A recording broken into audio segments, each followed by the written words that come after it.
to follow up on the Russian election interference, but also just the prospect of potential violence. So what are you doing here at the White House or within the Biden administration to ensure that there's not a repeat of the violence that we saw on January 6th? And to what extent should Americans gird for conflict in and around heavily contested districts? The president has said there's 300 Republicans running for office that have already said they will contest, they won't accept the results. So, I mean, how likely is the prospect of some kind of violence? So a couple of things, because there are kind of two questions that you just asked there, Andrea. So law enforcement has briefed us that there are no specific credible threats identified at this point. The president has been briefed on the threat environment and directed that all appropriate steps be taken to ensure safe and secure voting occurs, right, in this process.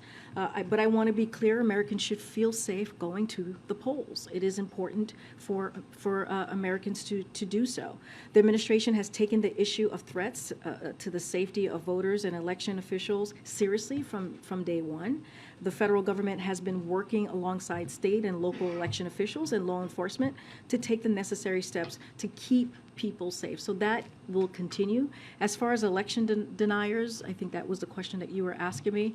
There are election officials in every state with responsibility to ensure the candidate who won the most votes is ultimately sworn into office. So as the president has said, you heard him say this last week in his speech and many times before, you can't love your country only when you win.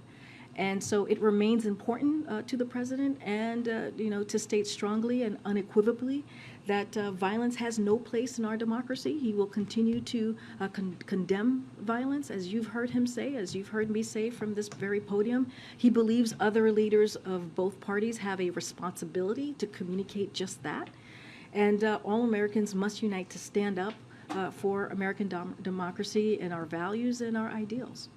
Just a quick one. We were hearing reports that an American was killed in Baghdad of a botched kidnap operation. Do you have any details on that at this point? I would need to connect with our team. I don't have anything to share at this time. And then just on the agenda, the question that Steve put to you about going forward. So at the beginning of this administration, you talked a lot about the care economy and about some of the other items on the agenda that have fallen out of the legislation that was enacted.